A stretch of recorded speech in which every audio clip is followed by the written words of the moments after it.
નમસ્કાર વિદ્યાર્થી મિત્રો, ઓક્સફર્ડ સ્કૂલ ઓફ સાયન્સ શાળા પરિવારમાં આપનું સ્વાગત છે. મિત્રો, આજે આપણે ખૂબ જ સરસ ટોપિક ભણવાના છીએ, આલેખીય રીત વડે ગતિના સમીકરણો. તો જે ગતિના આપણને સમીકરણો મળવાના છે મિત્રો, ખૂબ જ સરસ છે અને આમ કહીએ તો આઈએમપી છે, મોસ્ટ ઇમ્પોર્ટન્ટ વસ્તુ છે જે આપણને અત્યારે દાખલામાં કામ લાગવાની જ છે.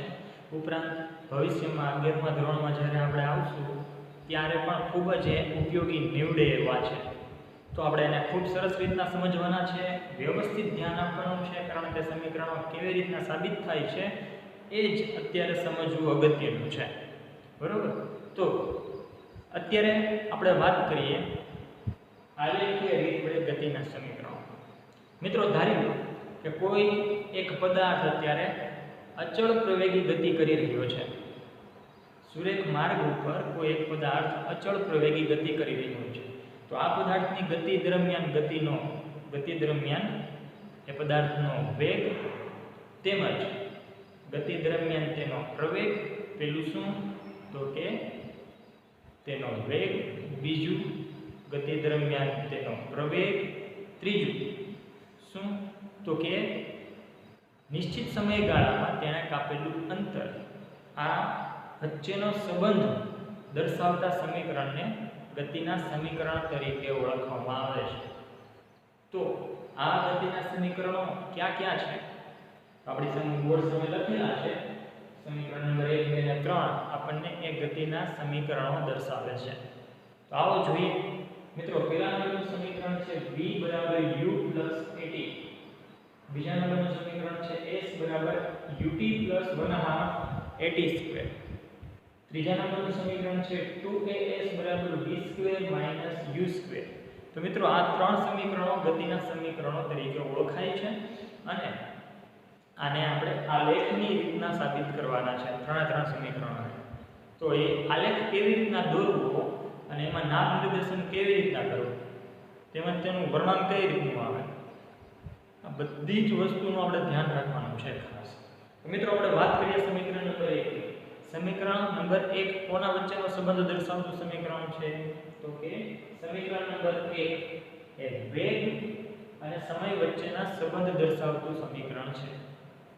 તો આપણને પૂછે કે વેગ અને સમય વચ્ચેનો સંબંધ દર્શાવતું સમીકરણ કયું? તો આપણે કહેવાનું કે v = u + at. એવી જ રીતના બીજા નંબરનું સમીકરણ છે એ સ્થાન અને સમય વચ્ચેનો સંબંધ દર્શાવતું સમીકરણ છે. તેમજ ત્રીજા નંબરનું સમીકરણ છે એ વેગ અને સ્થાન વચ્ચેના સંબંધ દર્શાવતું સમીકરણ છે. તો મિત્રો, હવે આ જે ત્રણ સમીકરણો છે એ આપણે આલેખની રીતના ઉકેલવા છે. તો કેવી રીતના ઉકેલી શકાય? ચાલો શરૂઆત કરીએ. પહેલા નંબરનું સમીકરણ આપણે આલેખની રીતના ઉકેલીએ. પહેલું કયું સમીકરણ છે તો કે વેગ અને સમય વચ્ચેના સંબંધ દર્શાવતું સમીકરણ. તો આ વેગ અને સમય વચ્ચેનો સંબંધ દર્શાવતું સમીકરણ. તો મિત્રો, આલેખની રીતના આપણે આને ઉકેલવાનું છે.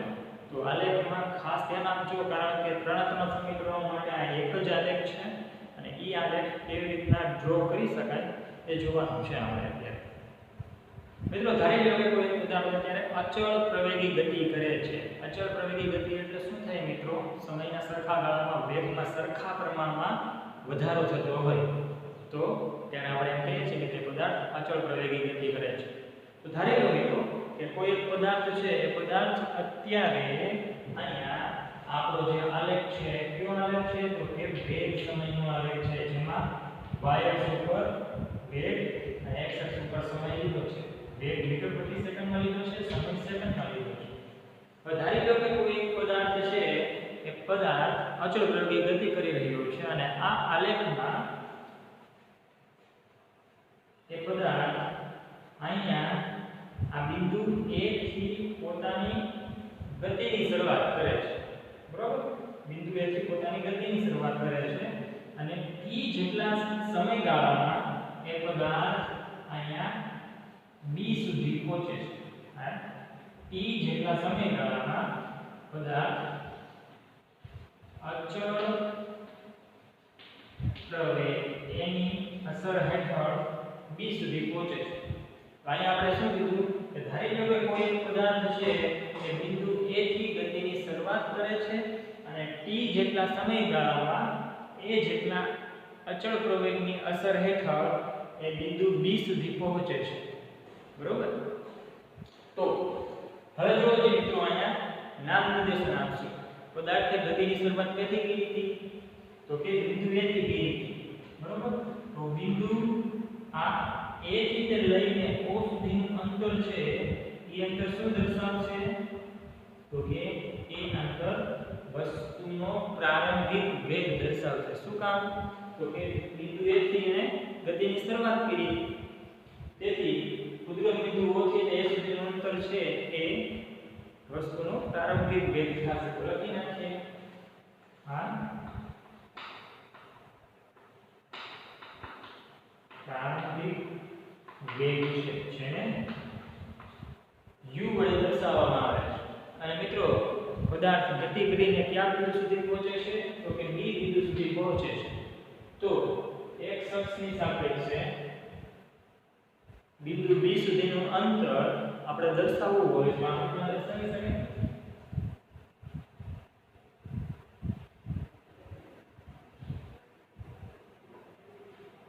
આ જે અંતર છે મિત્રો બિંદુ b થી તે x અક્ષ સુધીનું, એ વસ્તુની અંતિમ વેગ દર્શાવે છે. આ એક પ્રારંભિક વેગ છે, બરોબર? અને આ ગાળો છે એ વસ્તુનો અંતિમ વેગ દર્શાવે છે. અંતિમ વેગ. અને મિત્રો અંતિમ વેગને આપણે ખબર છે v વડે લખીએ છીએ. હવે મિત્રો શું કરશું? જોજો, ધ્યાન આપજો. એ વસ્તુ અત્યારે બિંદુ b સુધી પહોંચ્યું છે, તો આપણે બિંદુ b થી સમયની અક્ષ ઉપર એક લંબ દોરશું. આ રીતે સમયની અક્ષ ઉપર લંબ દોર્યો, ત્યાં આપણે નામ આપી દઈશું. અહીંયા a હતું, અહીંયા b છે, તો અહીંયા c નામ આપી દઈશું. તેમજ આપણે બિંદુ b થી તે વેગની અક્ષ ઉપર એક લંબ દોરશું, બરોબર? અને હજી સાથે સાથે બિંદુ a થી સમયની અક્ષને સમાંતર એક લંબ દોરશું. આ જે લંબ દોર્યો છે એ લંબને નામ આપણે આપશું d, અને અહીંયા જે લંબ હતો એનું નામ આપશું e.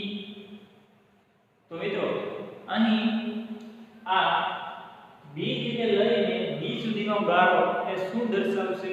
તો કે જોજે વસ્તુ a થી ગતિની શરૂઆત કરે છે અને b સુધી પહોંચે છે, એટલે કે a થી તે b સુધીના ગતિમાર્ગ દરમિયાન તેના વેગમાં ફેરફાર કેટલો થયો? તો કે આ અંતિમ વેગ છે, આ પ્રારંભિક વેગ છે, વેગમાં થતો ફેરફાર આટલો હશે. તો આ b થી તે d સુધીનું અંતર છે એ વેગમાં થતો ફેરફાર દર્શાવે છે. તો આપણે લખી નાખીએ b થી તે લઈને આ d સુધીનું અંતર છે એ વેગમાં થતો ફેરફાર દર્શાવે છે. વેગમાં થતો ફેરફાર. તો આ રીતના મિત્રો આલેખ આપણો કમ્પ્લીટ થશે, બરોબર? હવે મેં તમને શું કીધું? તો કે b થી તે લઈને d સુધીનું અંતર છે એ વેગમાં થતો ફેરફાર દર્શાવે છે. તો અહીં વેગમાં થતો ફેરફાર bd છે લખી નાખીએ. અહીં વેગમાં થતો ફેરફાર bd જેટલો છે, bd જેટલો છે. પણ મિત્રો આ bd જેટલું અંતર આપણને અહીંયા આપેલું નથી. વેગમાં થતો ફેરફાર અહીંયા કોઈ એક સિમ્બોલથી દર્શાવ્યો નથી. અહીંયા જો અંતિમ વેગને v વડે દર્શાવ્યો છે, પ્રારંભિક વેગને u વડે દર્શાવ્યો છે, પણ વેગમાં થતો ફેરફાર દર્શાવ્યો નથી. માટે આપણી પાસે એનું ચોક્કસ મૂલ્ય નથી, એટલે કે આપણી પાસે bd નું ચોક્કસ મૂલ્ય નથી. જો bd નું મૂલ્ય જોતું હોય આપણે તો શું કરવું પડશે? તો કે આ bd અંતર છે હકીકતે કેટલું છે? તો કે એ bc dc જેટલું અંતર છે. માટે લખી નાખીએ અહીંયા bd છે એ bc dc જેટલું અંતર છે. હવે મિત્રો એક વસ્તુ બીજી જોવાની શું રહી? તો કે પદાર્થ અચળ પ્રવેગી ગતિ કરે છે અને એ રીતે બી બિંદુ સુધી પહોંચે છે. તો અહીં પદાર્થની ગતિ દરમિયાન એ રીતે બી સુધી જ્યારે પદાર્થ ગતિ કરી રહ્યો હોય છે ત્યારે તેનો પ્રવેગ કેટલો હશે એ આપણે જો જોઈતું હોય તો શું કરશું? સરળ છે સાવ, પ્રવેગનું સૂત્ર મૂકી દો, આપણને જવાબ મળી જાય. તો અહીં એ રીતે બી સુધીની ગતિ દરમિયાન વસ્તુનો પ્રવેગ આપણે જોતો છે. તો લખી નાખીએ કે પદાર્થની અચળ પ્રવેગી ગતિ દરમિયાન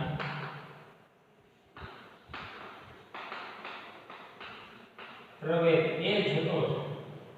પ્રવેગ એ કેવી રીતના મેળવશું મિત્રો? સૂત્ર છે, પ્રવેગનું સૂત્ર શું છે? યાદ કરો, વેગમાં થતો ફેરફાર છેદમાં સમયગાળો. બરોબર, લખી નાખીએ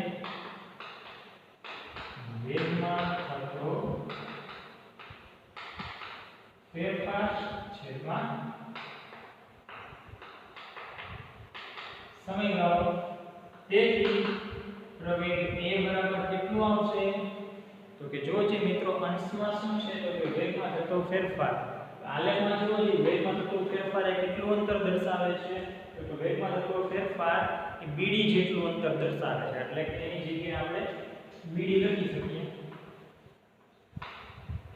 છેદમાં સમયગાળો. સમયગાળો જો જે મિત્રો કેટલો છે? વેગમાં ફેરફાર થયો કેટલા સમયગાળામાં થયો? તો કે t જેટલા સમયગાળામાં થયો. તેથી છેદમાં t લખીએ.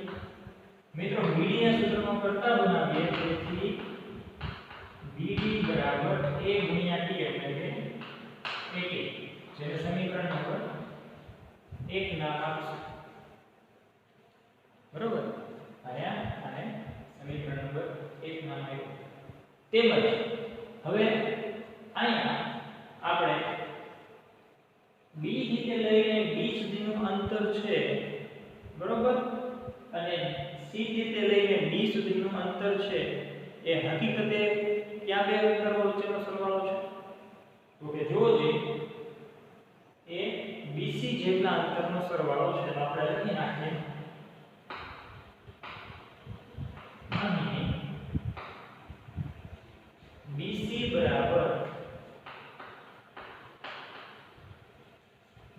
બરાબર bd plus cd છે. bd plus cd છે. બીજું એ જોવાનું મિત્રો શું? તો કે જોજે bc અંતર કેટલું થયું? આ bc અંતર એ અંતિમ વેગ b છે. તો લખી નાખીએ અહીંયા bc બરાબર v, આ bc બરાબર v છે અને cd બરાબર કેટલું છે? તો કે cd એ શું થયું? તો કે આપણી પાસે અહીં મૂલ્ય નથી. તો અહીંયા એક વસ્તુનું ધ્યાન આપવું પડશે મિત્રો. જો જે અહીંયા આપણી સામે લંબચોરસ છે. કેવો લંબચોરસ? ABCO. તો આ જે લંબચોરસ છે, લંબચોરસમાં મિત્રો આપણને ખબર છે કે સામસામેની બાજુના માપનો સરખા હોય છે. બરોબર, એટલે કે AO બરાબર BC થાય. તો અહીંયા આપણે જોઈએ છે DC, તો DC બરાબર AO થાય. બરોબર, તો આપણે લખી શકીએ AO બરાબર DC છે. અને AO નું મૂલ્ય કેટલું છે? તો કે AO કેટલું છે? તો કે AO એ પ્રારંભિક વેગ u છે. ઓકે, બરાબર u એમ લખી શકીએ. તો મિત્રો આ જે કિંમત છે ને અહીંયા મૂકી દઈએ આપણે. તો લખી નાખીએ BC કેટલું છે? BC એટલે કે v છે. bd એમ નામ રાખીએ અને પ્લસ cd ની જગ્યાએ આ bc અથવા cd બરાબર u. તો આમાં આપણે bd ને સૂત્રનો કરતા બનાવી દઈએ તો આપણે શું સમીકરણ મળશે? તેથી bd બરાબર u છે બરાબરની ડાબી બાજુ છે એટલે માઈનસ થઈ જશે. તો v - u આ સમીકરણ મળે છે, જેને સમીકરણ નંબર 2 2 ના આપી દો. હવે શું કરશો મિત્રો, સમીકરણ નંબર 1 ની કિંમત છે એ સમીકરણ નંબર 2 માં મૂકી દઈએ. તો લખી નાખીએ અહીં સમીકરણ 1 ની કિંમત સમીકરણ 2 માં મૂકતા. તો જોજો સમીકરણ 1 ની કિંમત આ BD બરાબર 80 એ સમીકરણ નંબર 2 માં મૂકવાની છે. એટલે કે BD ની કિંમત 80 છે ને એ અહીંયા મૂકી દેશો. તેથી 80 બરાબર V - U. તો મિત્રો આ જે સમીકરણ આપણને મળશે એને માત્ર વ્યવસ્થિત લખું છું અને આમાં V ને સૂત્રમાં કરતા બનાવવું તો -u છે બરાબર ની આ બાજુ જાય તો +u થઈ જાય. તેથી V બરાબર u + 80 બને આપણને. તો V બરાબર u + 80 મળશે. અહીંયા મિત્રો જે આપણને સમીકરણ મળે છે એ આપણું પહેલા નંબરનું સમીકરણ વેગ અને સમય વચ્ચેનો સંબંધ દર્શાવતું સમીકરણ થશે. જોઈ લો આપણે પહેલા નંબરનું સમીકરણ. તો પહેલા નંબરનું સમીકરણ આ રીતે આપણે સાબિત કર્યું. બરોબર મિત્રો, ખૂબ જ સહેલું છે, માત્ર ગાણિતિક બહુ ઓછું સ્વરૂપ છે. ત્યારબાદ આપણે વાત કરીએ બીજા નંબરનું સમીકરણ. તો બીજા નંબરનું આપણી પાસે જે સમીકરણ છે એ સમીકરણ કયું છે તો તે સ્થાન અને સંબંધ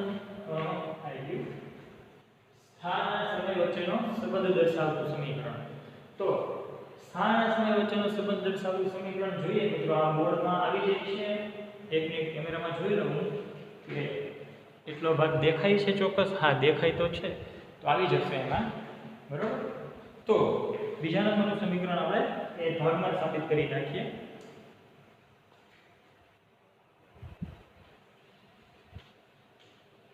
સ્થાન સમય વચ્ચેનો સંબંધ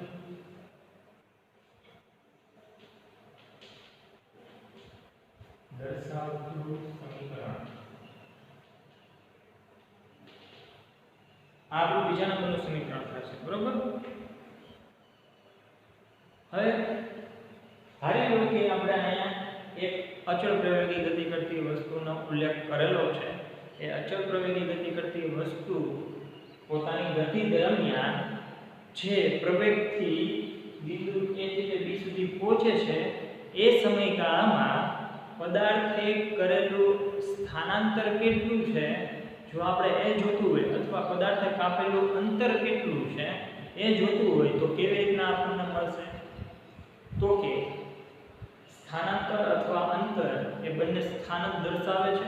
બરોબર. તો અહીં એ જેટલા અચળ પ્રવેગે ગતિ કરતી વસ્તુ બિંદુ A થી તે બિંદુ B સુધી પહોંચે છે એ દરમિયાન તેણે કાપેલું અંતર અથવા તેનું થયેલું સ્થાનાંતર જો આપણે જોઈતું હોય તો અહીં આયા જે આપણને આલેખ મળે છે, આલેખ. બરોબર. અચળ પ્રવેગી ગતિ કરતી વસ્તુનો આલેખ, એ આલેખની નીચેના ભાગમાં ઘેરાયેલું જે કંઈ ક્ષેત્રફળ છે એ ક્ષેત્રફળની મદદથી આપણને એ સ્થાનાંતરનું મૂલ્ય મળશે. એટલે નીચેના ભાગમાં ઘેરાયેલું ક્ષેત્રફળ તો શું થાય તો કાંઈ આલેખ એ રીતે B સુધીનો આપણો આલેખ હોય એની નીચેના ભાગમાં ઘેરાયેલું ક્ષેત્રફળ એટલે આખે આકૃતિ એ ક્ષેત્રફળ વડે આપણે વસ્તુનું સ્થાન દર્શાવી શકીએ છીએ. તો આપણે અત્યારે સીધું એ જ મેળવીએ કે અહીં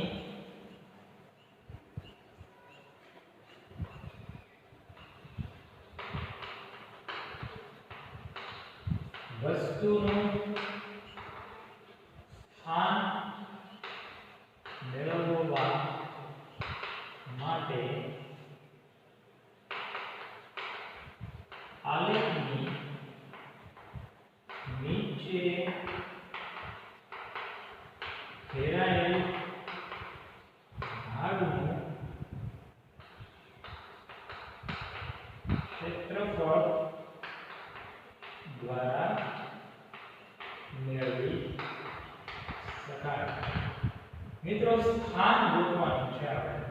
તો સ્થાન ગોતવાનું છે તો સ્થાનને આપણે S વડે દર્શાવીએ તો કે S છે S બરાબર શું કીધું છે તો કે અહીં આલેખની નીચેના ભાગમાં ઘેરાયેલું ક્ષેત્રફળ તો આલેખની નીચેના ભાગમાં ઘેરાયેલું ક્ષેત્રફળ એટલે કયું છે મિત્રો જો હું દર્શાવું તો આ ભાગ છે એ આલેખની નીચેના ભાગમાં ઘેરાયેલું ક્ષેત્રફળ દર્શાવે છે આખો ભાગ બરોબર તમને દેખાતું હશે આ આલેખની નીચેના ભાગમાં ઘેરાયેલું ક્ષેત્રફળ છે તો એ અત્યારે આપણને એક ચતુષ્કોણ લાગે છે પણ કેવો ચતુષ્કોણ છે તો કે ભાઈ સરખો નથી સમલંબ ચતુષ્કોણ છે બરોબર સમલંબ ચતુષ્કોણ કયો છે તો કે AOC અને B AOCB અથવા એમ કહી શકીએ ABCO સમલંબ ચતુષ્કોણ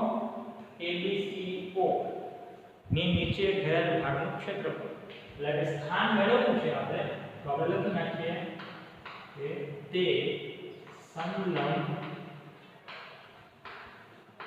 ચતુષ્કોણ ABCO ના ઘેરાયેલ ક્ષેત્રફળ જેટલું હશે ABCO ના ઘેરાયેલ ક્ષેત્રફળ જેટલું હશે તો મિત્રો અહીં જે સમલંબ ચતુષ્કોણ આપણને દેખાય છે ABCO એના આપણે જો બે ભાગમાં એને વહેંચી નાખીએ તો બે ભાગમાં કઈ રીતના વહેંચી શકશું તો કે અહીંયા આપણી સામે એક તો લંબચોરસ દેખાય છે બરોબર આવી ABCO એ આપણી પાસે એક લંબચોરસ થઈ ગયો તેમજ અથવા ચતુષ્કોણ પણ કહીએ ચતુષ્કોણ હારે મારે આ દોરવામાં ભૂલ થઈ હોય શકે આપણે ચતુષ્કોણ કહીએ બરોબર તેમજ ત્રિકોણ ABB આ બંનેનો સરવાળો છે આ જે ઘેરાયેલ ભાગનું ક્ષેત્રફળ એ ચતુષ્કોણ અને આ ત્રિકોણ એ બંનેનો સરવાળો છે બરોબર તો ચતુષ્કોણ કયો થયો તો કે ABCO બરોબર તો આ લખી નાખીએ સમલંબ ચતુષ્કોણ ABCO ના ઘેરાયેલ ભાગનું ક્ષેત્રફળ એટલે કે બે વસ્તુનો સરવાળો કયો તો કે ચતુષ્કોણ ABCO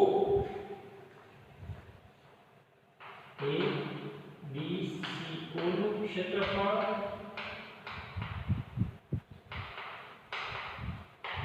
પ્લસ ત્રિકોણ ABD નું ક્ષેત્રફળ પ્લસ ત્રિકોણ ABD નું ક્ષેત્રફળ તો મિત્રો ચતુષ્કોણનું ક્ષેત્રફળ આપણે મેળવવું હોય બરોબર તો કેવી રીતે મેળવી શકાય લંબાઈ ગુણ્યા પહોળાઈ મળે જ નહીં આપણને બરોબર તો મિત્રો જુઓ જે ચતુષ્કોણ ABCO છે એનું ક્ષેત્રફળ આપણે જોતું હોય તો લંબાઈ ગુણ્યા પહોળાઈ કરવાથી મળી જશે તો લંબાઈ કેવી રીતે ધારી લો લંબાઈ AO જેટલી છે બરોબર અને પહોળાઈ OC જેટલી છે તો આપણે લખી નાખીએ AO એટલે કે લંબાઈ ગુણ્યા પહોળાઈ એટલે કે OC એટલે કે AO ગુણ્યા OC તમને સમજાય એ માટે આપણે સરળતા ખાતર જો લખવું હોય તો આ રીતના લખી શકાય ચતુષ્કોણનું ક્ષેત્રફળ મેળવવું છે ને તો લંબાઈ ગુણ્યા પહોળાઈ પ્લસ ચતુષ્કોણનું ક્ષેત્રફળ એટલે આપણે તમને સમજાય ને એમ સરળતા ખાતર લખ્યું છે લંબાઈ ગુણ્યા પહોળાઈ પછી ત્રિકોણનું ક્ષેત્રફળ મિત્રો ત્રિકોણનું ક્ષેત્રફળ એટલે શું થાય 1/2 પાયો ગુણ્યા વેધ એવું સૂત્ર છે 1/2 પાયો ગુણ્યા વેધ તો મિત્રો આ સરળતા ખાતર લખ્યું છે આ તો તમને યાદ જ હોય આ સૂત્ર પણ હવે આમાં કિંમત મૂકીએ લંબાઈ ગુણ્યા પહોળાઈ ચતુષ્કોણની લંબાઈ ગુણ્યા પહોળાઈ એટલે કે AO ગુણ્યા OC લંબાઈ AO ગુણ્યા પહોળાઈ OC છે પ્લસ 1/2 ધ્યાનમાં રાખીએ અને આ જે આપણી પાસે ત્રિકોણ છે મિત્રો ત્રિકોણ કયો ABD એમાં પાયો કયો થયો તો કે પાયો AD થયો, બરોબર, અને વેધ કયો થયો તો વેધ BD થયો, બરોબર, AD ગુણ્યા BD, AD ગુણ્યા BD. પણ મિત્રો આ બધા જે મૂલ્ય છે તો આપણી પાસે ઓલરેડી છે જ, ક્યાં છે તો કે લખી નાખીએ. પરંતુ જોજે આ AO છે, AO ચતુષ્કોણની સામસામેની બાજુના માપ સમાન હોય માટે AO બરાબર CD થશે, અને એનું મૂલ્ય કેટલું છે તો કે U છે. પરંતુ AO બરાબર CD બરાબર U છે, આઈ CD બરાબર AO બરાબર U, બરોબર. ત્યારબાદ મિત્રો OC, OC છે આઈ OC સામસામેની બાજુના માપ સમાન, OC બરાબર AD થાય, અને OC અને AD શું દર્શાવે છે તો કે સમય t દર્શાવે છે. OC બરાબર AD બરાબર ટાઈમ t દર્શાવે છે. મિત્રો BD શું દર્શાવે છે તો કે આ BD છે વેગમાં થતો ફેરફાર દર્શાવે છે, બરોબર. તો BD બરાબર વેગમાં થતો ફેરફાર છે, અને મિત્રો વેગમાં થતો ફેરફાર એ આપણે જોઈ ગયા છીએ. BD બરાબર IU, BD બરાબર AD છે, AD. હવે આ બધા જ મૂલ્યો છે મિત્રો એ અહીંયા મૂકી દઈએ. સમીકરણ નંબર 1 આને કહીએ, સમીકરણ 1 માં આ બધા જ મૂલ્યો મૂકી દઈએ તો જુઓ જે તેથી S બરાબર AO કેટલું છે તો AO બરાબર U છે, ગુણ્યા OC કેટલું છે તો કે OC બરાબર T છે, પ્લસ 1/2 AD બરાબર કેટલું છે AD બરાબર T છે, BD બરાબર શું છે BD બરાબર AD છે. તો જોવો જોઈએ મિત્રો હવે માત્ર સાદુરૂપ આપવાનું. તેથી S બરાબર U ગુણ્યા T એટલે કે UT પ્લસ 1/2 અને T ગુણ્યા AD એટલે કે AD સ્ક્વેર થાય, AD સ્ક્વેર. તો મિત્રો અહીંયા આપણી પાસે જે સમીકરણ મળે છે એ સ્થાન અને સમય વચ્ચેનો સંબંધ દર્શાવતું સમીકરણ છે, જે આપણું બીજા નંબરનું સમીકરણ છે. S બરાબર UT plus 1/2 AD square, S બરાબર UT પ્લસ 1/2 AD સ્ક્વેર. મિત્રો આ રીતના આપણે બે સમીકરણ સાબિત કર્યા આ લેખની મદદથી, અને ત્રીજું સમીકરણ 2AS બરાબર v square minus u square છે એ આ જ રીતના સાબિત થાય એ આપણે અત્યારે સાબિત કરીએ, બરોબર. તો અહીંયા આપણે પહેલું સમીકરણ જે સાબિત કર્યું હતું એને અત્યારે ભૂસી નાખીએ અને અહીંયા ત્રીજું સમીકરણ સાબિત કરીએ.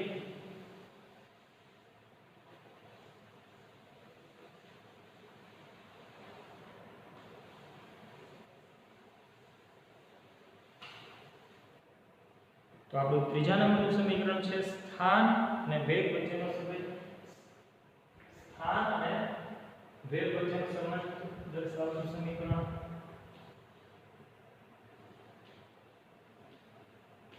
સ્થાન વેગ વચ્ચેનો સંબંધ દર્શાવતું સમીકરણ.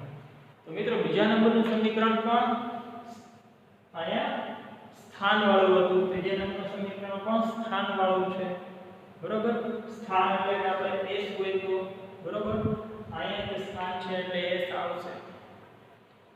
બીજા નંબરનું સમીકરણ આપણું સ્થાન સમય વચ્ચેનો સંબંધ, ત્રીજા નંબરનું સમીકરણ છે સ્થાન અને વેગ વચ્ચેનો સંબંધ, બરોબર. તો બીજા નંબરના સમીકરણમાં આપણે શું કર્યું હતું તો કે આલેખની નીચેના ભાગમાં ઘેરાયેલું જે ક્ષેત્રફળ છે એ ક્ષેત્રફળની મદદથી આપણે એ સ્થાન નક્કી કર્યું. જે સમીકરણ આપણને 2 અહીંયા મળ્યું હતું s બરાબર ut + 1/2 તો એવી જ રીતના અહીંયા સ્થાન વિશેની વાત થઈ છે. તો અહીં પણ આપણે એ જ વસ્તુ જે આલેખ છે એ આલેખની નીચેના ભાગમાં ઘેરાયેલું ક્ષેત્રફળ છે એ ક્ષેત્રફળની મદદથી આપણને એ સ્થાન અને વેગ વચ્ચેના સમયનું આપણને સમીકરણ મળશે. બરોબર? તો આપણે લખશું શું? તો કે અહીં સ્થાન s મેળવવું છે. બરોબર? તો કેવી રીતના મેળવશું? તો કે આલેખની નીચેના ભાગમાં ઘેરાયેલું ક્ષેત્રફળ એટલે કે એ થશે આ સમલંબ ચતુષ્કોણ ABCO નું ક્ષેત્રફળ. બરોબર? એટલે s બરાબર થશે સમલંબ ચતુષ્કોણ ABCO નું ક્ષેત્રફળ. મિત્રો સમલંબ ચતુષ્કોણ છે એ સમલંબ ચતુષ્કોણ નું ક્ષેત્રફળ મેળવવા માટે આપણે અહીંયા બે ભાગ કર્યા હતા. સમીકરણ 2 મેળવવું ત્યારે બે ભાગ કર્યા હતા. ચતુષ્કોણ બનાવ્યો હતો અને ત્રિકોણ બનાવ્યો હતો. ઈ પહેલી રીત થઈ સમલંબ ચતુષ્કોણનું ક્ષેત્રફળ મેળવવાની. અને બીજી રીત શું થઈ મિત્રો? તો કે સમલંબ ચતુષ્કોણનું આપણે ક્ષેત્રફળ જોતું છે. સમલંબ ચતુષ્કોણ કયો થયો? ABCO. જો એનું ક્ષેત્રફળ જોતું હોય તો બીજી રીત શું થઈ? 1/2 વેધ ગુણ્યા બે સમાંતર બાજુનો સરવાળો. તો આ સમલંબ ચતુષ્કોણ ABCO છે એનું ક્ષેત્રફળ આ રીતના મેળવી શકાય. શું? તો કે 1/2 વેધ ગુણ્યા બે સમાંતર બાજુનો સરવાળો ગુણ્યા બે સમાંતર બાજુનો સરવાળો. બરાબર? આ રીતના પણ મિત્રો એ આપણે સમલંબ ચતુષ્કોણનું ક્ષેત્રફળ મેળવી શકીએ. તો મિત્રો અહીં વેધ શું થશે? કોનો વેધ? તો કે ABCO નું ક્ષેત્રફળ મેળવવાનું છે. ABCO નું ક્ષેત્રફળ મેળવવાનું છે. તો એમાં વેધ શું થશે મિત્રો? વેધ ઓછી થશે અને બે સમાંતર બાજુ કઈ? તો કે આ અને આ બે સમાંતર બાજુ છે એ બાજુનો સરવાળો થશે. એટલે કે વેધની જગ્યાએ આપણે ઓછી લખીએ ગુણ્યા બે સમાંતર બાજુનો સરવાળો એટલે કઈ થઈ? તો કે AO અને BC. AO BC. આ રીતનું આપણને એક સમીકરણ મળે છે. તો અહીં આપણે બધા મૂલ્ય મૂકવાના છે. કોના? તો કે અહીંયા જે લખેલા છે એ બધા જ મૂકવાના. OC બરાબર શું છે મિત્રો? OC એ સમય t દર્શાવે છે. એટલે કે OC બરાબર t લખીએ. AO શું દર્શાવે છે? AO એ u દર્શાવે છે. બરાબર? AO u દર્શાવે.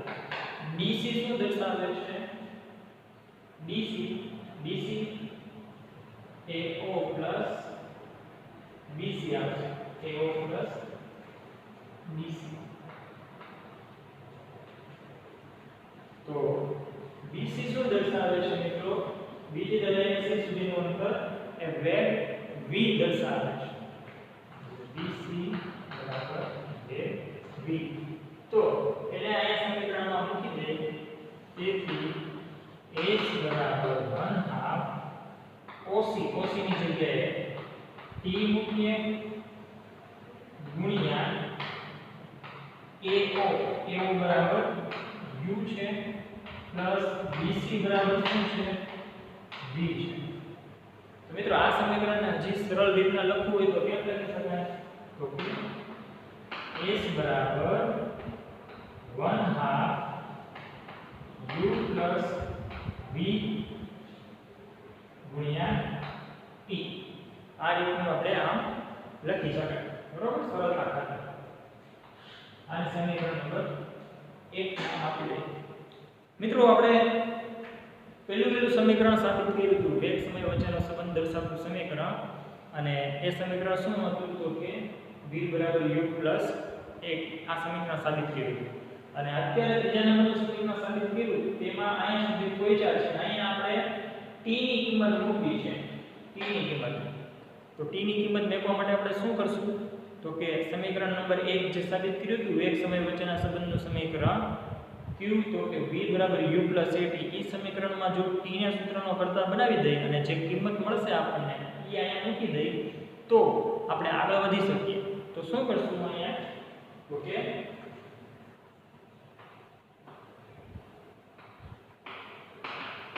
વેગ સમયના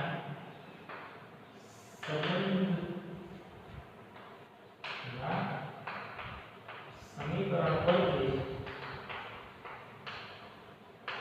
શું હતું સમીકરણ v બરાબર u પ્લસ at બરાબર આમાં શું કરશું t ના સૂત્રનો કરતા બનાવવો છે તેથી at ને પેલા સૂત્રનો કરતા બનાવી દઈએ તેથી v માઈનસ u આવશે બરાબર અને આમાંથી t ને હજી સૂત્રનો કરતા બનાવીએ તેથી t બરાબર શું થશે તો કે v માઈનસ u ના છેદમાં a v માઈનસ u ના છેદમાં a વારે સમીકરણ નંબર 2 ના આપી દીધું સમીકરણ નંબર 2 ની કિંમત સમીકરણ નંબર 1 માં મૂકી દઈએ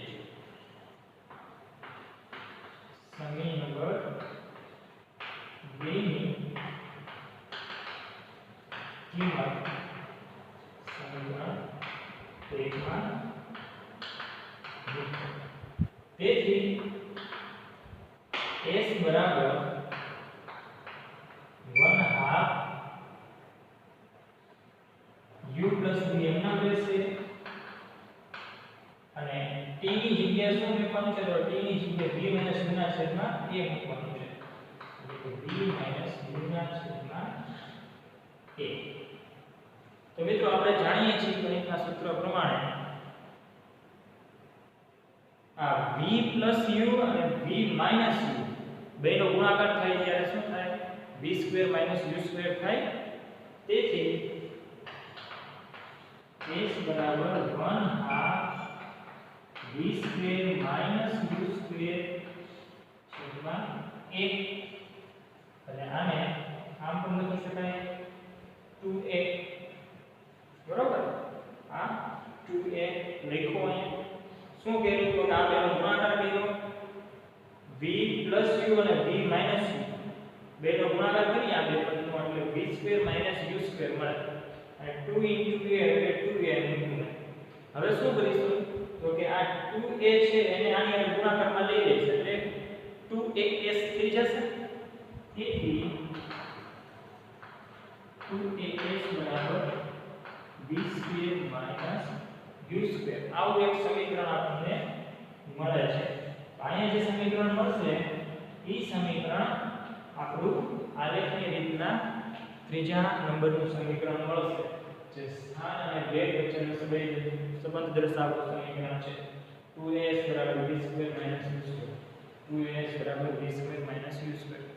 તો મિત્રો આ ખૂબ જ સરસ અને સરળ રીત હતી બરોબર માત્ર ગાણિતિક સ્ટેપ ઉપર જ આખું સમીકરણ ધરાવતા સાબિત કરવાની રીત થઈ તો આ સાબિત કરવા સહેલા છે યાદ રાખવા પણ સહેલા છે અને હવે આપણે પછીના જે દાખલા ગણશું એ દાખલા ત્રણ સમીકરણ ઉપર આધારિત જ છે તો આ સમીકરણ તમારે ગમે એમ કરીને યાદ રાખવાના છે પદ્ધતિ તો મેં તમને શીખવાડી કેવી રીતના સમીકરણ મળે છે કોઈ એક તમને પૂછે એમ કે વેગ અને સમય વચ્ચેનો સંબંધ દર્શાવતું સમીકરણ તો કે v બરાબર u પ્લસ at પછી એમ પૂછે કે સ્થાન અને સમય વચ્ચેનો સંબંધ દર્શાવતું સમીકરણ તો કે s બરાબર ut પ્લસ 1/2 at સ્ક્વેર પછી કોઈ એમ પૂછે સ્થાન અને વેગ વચ્ચેનો સ્થાન અને વેગ વચ્ચેનો સંબંધ દર્શાવતું સમીકરણ તો કે 2as બરાબર v² - u².